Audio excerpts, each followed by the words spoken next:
Thank you, angels, for having me here today. My name is Heather Buzzard of Buzzard's Corner of Love, bringing people back to themselves. It is so great to be here, to be honored today of Women of the Year 2026. And I'm going to tell you, there's a reason why I'm wearing the color green, and I see some ladies in green will be happy with this. Green represents self-worth. It is no coincidence that I'm being recognized and I'm in a space where I hold myself as worthy. I'm going to talk about self-recognition. The cognitive ability to identify oneself as a distinct individual separate from the environment and from everybody else. When I was being raised, I was told I was too much. I was this, I was that, I didn't fit in, I didn't follow the crowd. What I've come to understand is that by being unique, you carve your own niche in the world. How many of us have tried to keep up with the Joneses? My book, Breaking Shame, Reclaiming My Identity, was just that. I was born in 1970. My mother's father made her give me up because he didn't want to, quote unquote, look bad with the Joneses. This is 1970. I was adopted into a white family at 6 weeks old. Now, we all know about white history. And my mother, who raised me, was prejudiced. Figure that. So all my life, I always wondered, why did you adopt me? What was your reason for adopting me? She did the best she could. All my trials and tribulations are in this book. It's called Breaking Shame because I had to break my shame of being a black woman. I didn't like myself as a black woman.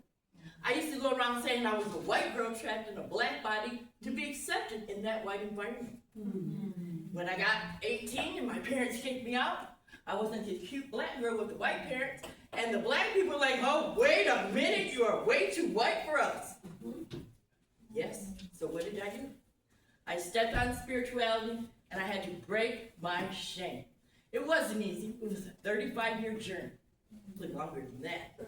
Yet, in doing this book, it has set me free and has helped me own myself.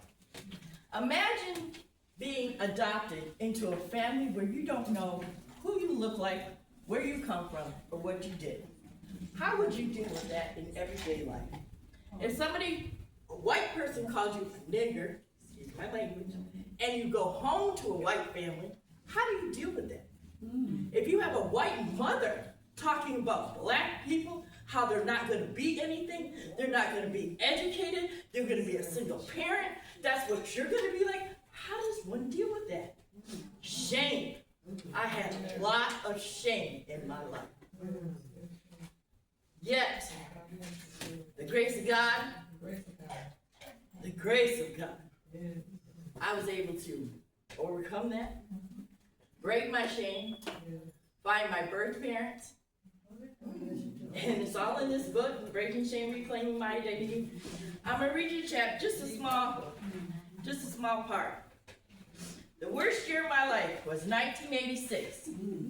The first month was April of that year. I was 15 and depressed because of being in my very white family with a mother who didn't like me. I was mad.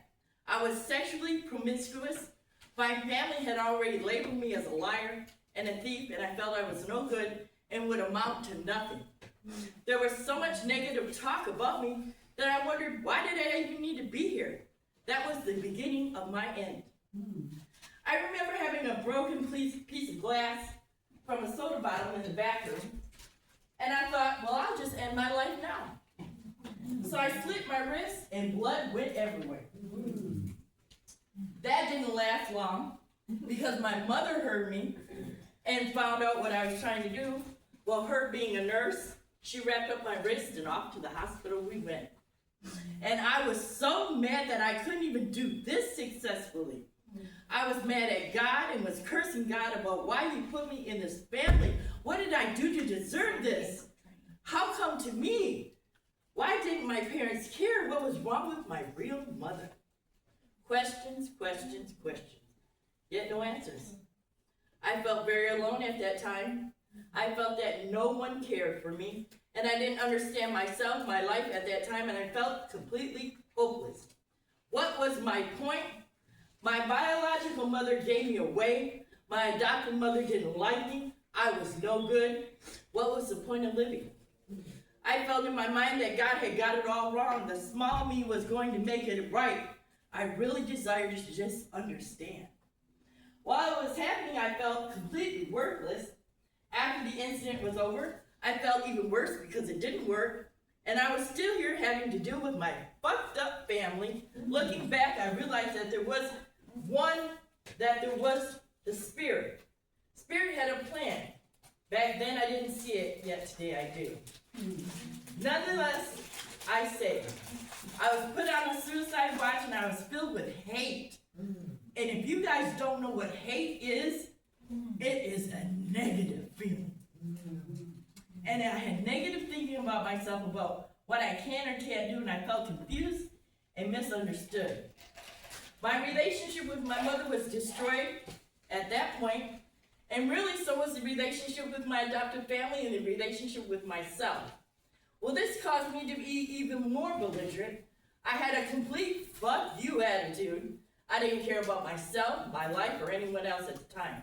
So I thought about running away from home, and I did, the first time and many, many more times after that. I didn't desire to live and go on with life. I felt, what is the point? I'm no good and nobody desires to have me. My own biological parents gave me away. When your own parents give you away, how does that make a child feel? You're raised in a family with a woman who doesn't like black people, and you hear this? One experience, and I did not put this in my book, but one experience I will never forget. My mother watched Roots. I never watched that show. I was 14 years old. I was laying on my belly, peeking around the corner of my bedroom. My mother was laughing at those people.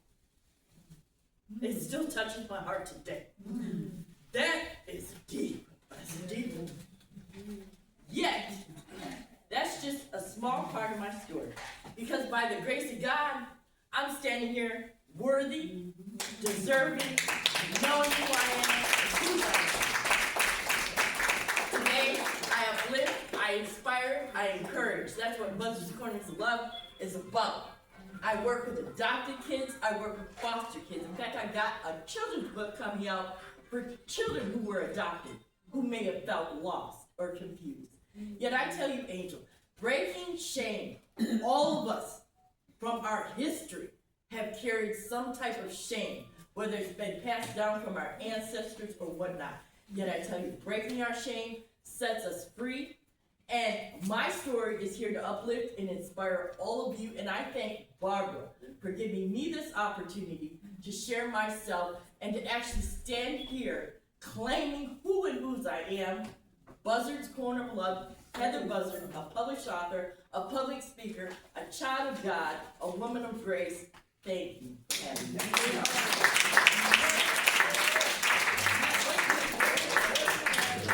Tell us that you love me. Oh, yes. And tell us that you're selling books and all. Yes. I got, if you look on the table, you'll see my card, and there's a QR code if you want, but I have books for sale. Soft cover is $20, hardcover is $25, and on the back is just a description of me and why I wrote this book. Hardcover is 25 and then. Hardcover is $25, soft back is $20, over here on the table. Cash, Zelle, Venmo. Let's give her a hand.